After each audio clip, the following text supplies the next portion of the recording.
Mangalso office kibaga leimaso momogi kada changlaktuna thariba coach tuda famthei. Macha momogi ahong matawdo thamoina nungsibasu hena faurai. Lingjelso thabak ingkhang khara loisinambani. Leimana nungshina. Bema. Lingjelso toramliba thabak tu leptuna manemgi nakta laktuna maso famthei. Kay hagi ima. Nangbo ngayagta su pothawni. Ayok de ko chen bada waram lani. Thabak singse ngayag potharaga loisilo. Ima, yungi thabak khara khaksibo. Awaba thabak so amdanate. Ado ima, chakla maba thirora. Lam jida. Ngayag leraga ibani puna charasi. Bema, aidi mauni haidana namfu hafuda warasu khangjin badudi tawnuko.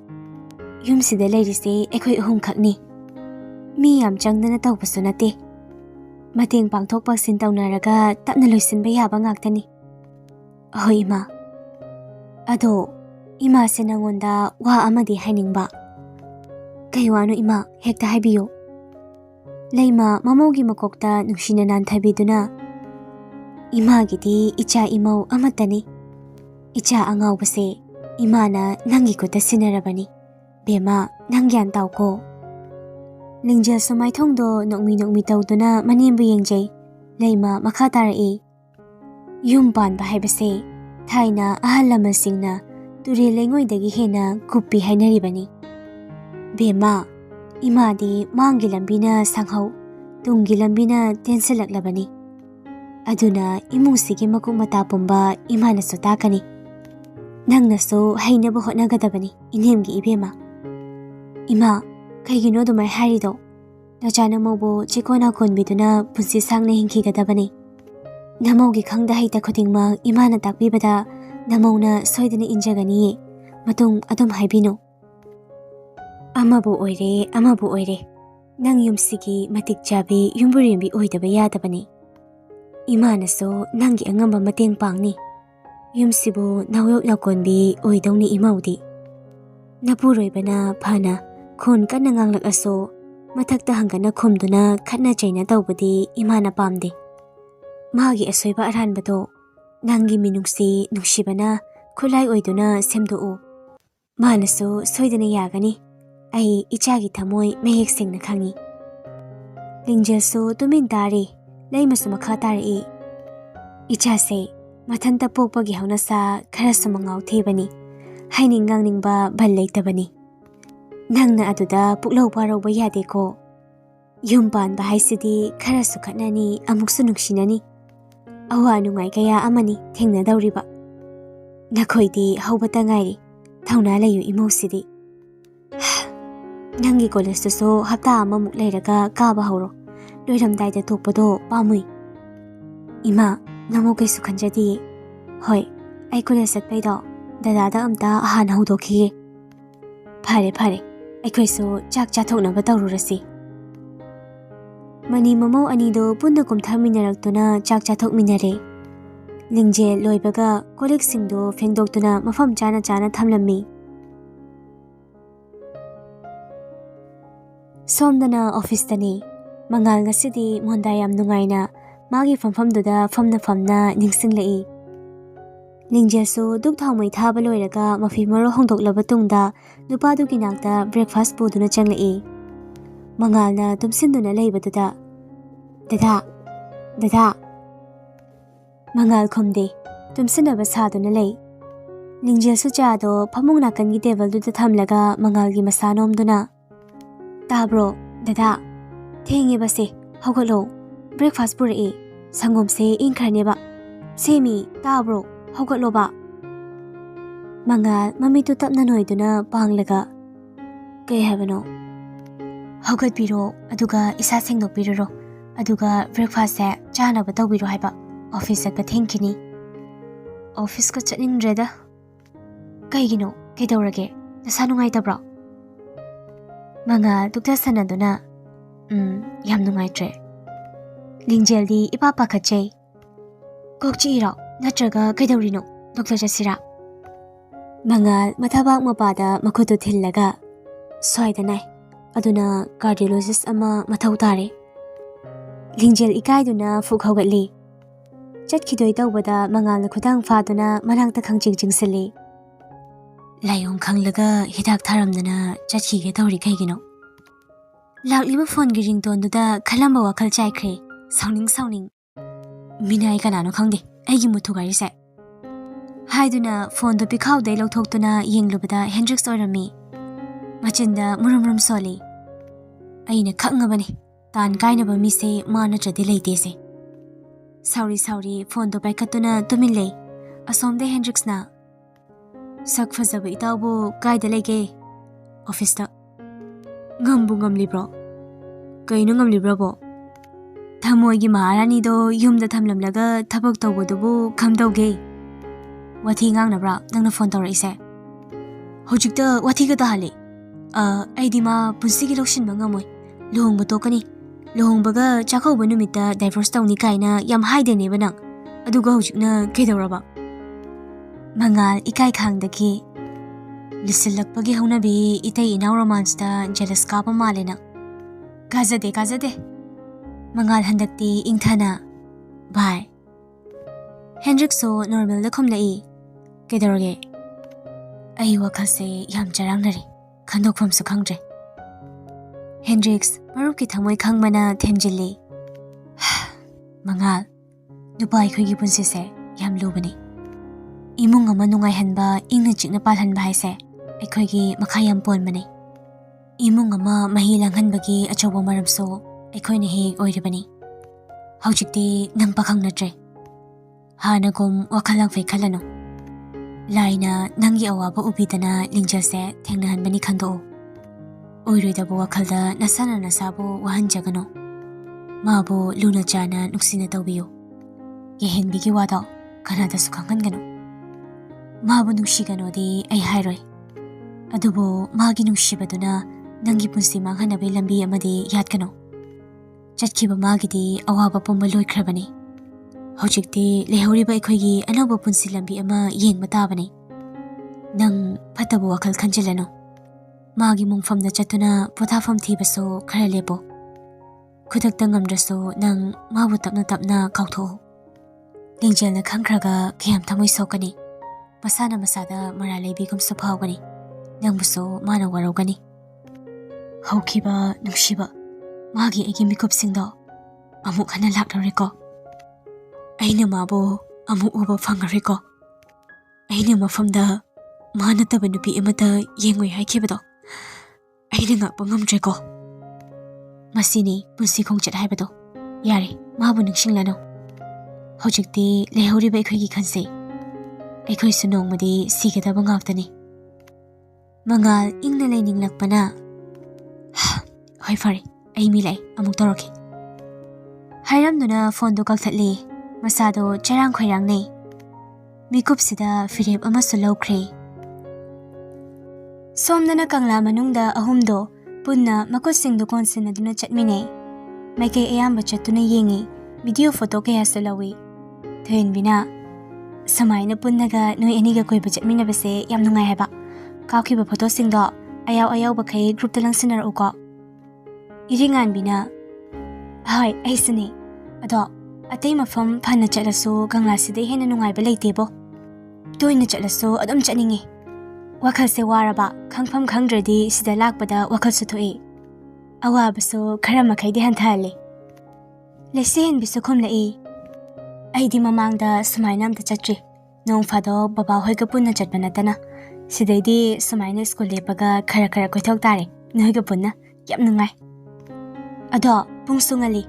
Siday tooga Manipuri State Museum jangluse. Aduga biti da ngayag supamlaksi.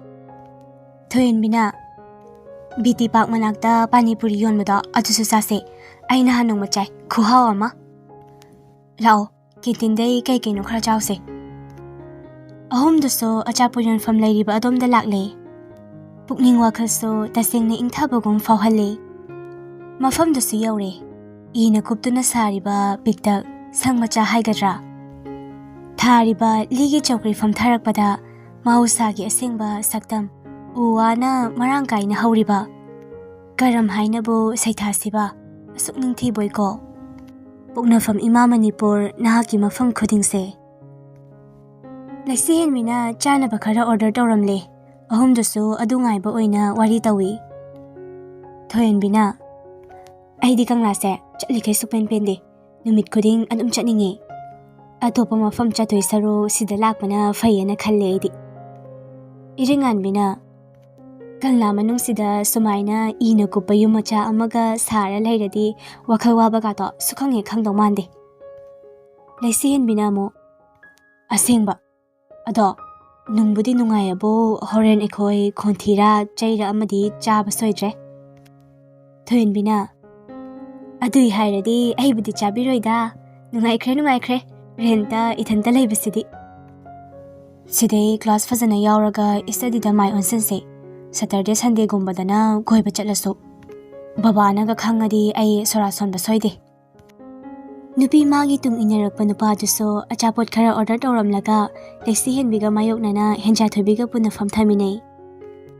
Thoyenbina noidi tuyep loiraga kai tamnagi khalino. Laisi henbina khangdeda fanglakpa maki matung ina khangba haiduni haido ura ngamdradi ikaiba. Loirehe aikhoidabu. Iringanbe nangdi. Aidi hospitality management tamgi khalli. Nangdi. Aidi lairikse ayaw faw tamaga oja oithage tawni. Ahumduna wari saringai achaposu yaurai. Ahumduso wari lepi. Henja thoibigidi harau nungaijabi oikre. Pak puthokbidabani adumna. Marsangi phone da kawkiba photo singdo makut machaduna chingduna yengi. Marsan so angangduna phone yengkibaduda nupi ahumduda miyeng thamlai. Phazai nupi ahumak amana hende amana suwate. Thoyenbidi kuchu ka hena pali. Kuchu panbagi haunabi setlibuduso pakchadaba tawde. Iringanbina kulai kuchu oiraga rasiyam laibani. Laisi henbiso kuchu palaga masakto karhaidano hek yengbada nungsiba pokhanba ngamba maida ama chele. Marsan anidubu thoini yengsinda nupi mangonda mitfam thamlai.